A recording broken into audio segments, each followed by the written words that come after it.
Il-Ministru għall-Ġustizzja Jonathan Attard ħabbar li sal-aħħar tas-sena l-Gvern se jippreżenta fil-Parlament ir-riforma fil-Qorti tal-Familja u riforma fil-kumpilazzjonijiet bilan li l-proċess ikun aktar maġġel u effettiv.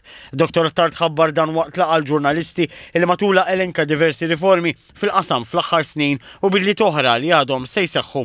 Dwar ir-riforma fil-Qorti tad-Droga, Dr. Attard qal li din tat opportunitajiet ta' riabilitazzjoni u proċeduri aktar effiċjenti lil dawk bil-vizzju tad-droga. Semma wkoll riformi fl-inkjesti maġisterjali li permezz tagħhom għalli issaħħaħ il-proċess li bih jitqabdu jitħallsu l-esperti tal-qorti. Irrefera wkoll riforma dwar il-kumpilazzjonijiet. Oħra kont qed nistenna illi wara sajf illi ġiet promulgata u pubblikata din il-liġi għal bidu u l-ftuħ tas-sena forensi kien ħajkonna persuna li qed tassumi din il-funzjoni fil-fema tagħna importanti ħafna li ħatati rimedju aktar dirett lil dawk iċ-ċittadini li ħossuhom aggravati minn komportament etiku jew ta' dixxilpina ta' membru tal-ġudikatura.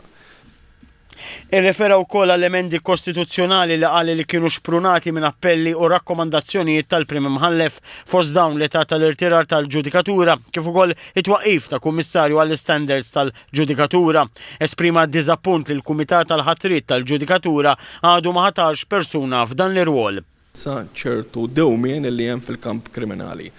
Għamilna eżerċizzju ta' konsultazzjoni pubblika f'din il-leġislatura li kienet konsultazzjoni importanti ħafna u sinifikanti ħabba l-fatt li kellna il-parteċipazzjoni ta' diversi stakeholders li taw is-sem tagħhom. Issa wasal fil-pass li nresqu l-emendi leġislattivi fil-Parlament. Dr. Attard qal li l-istess ġara dwar il-ħatrit ta' żewġ imħalfin u żewġ maġistrati ġodda, esprima tama li dawn jinħatru qabel il-ftuħ tas-sena forensi.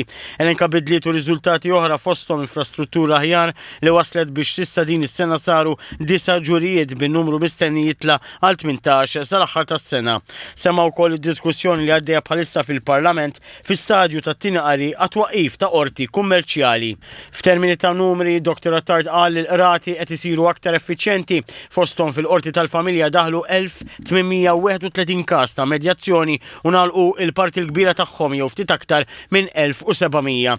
Daħlu 2372 telefonata fuq il-helpline 153. Fil-waqt li llum l-Aġenzija s-Servizzi tal-Qrati għandhom 588 ħaddiem, l-akbar numru fl-istorja tal-qorti.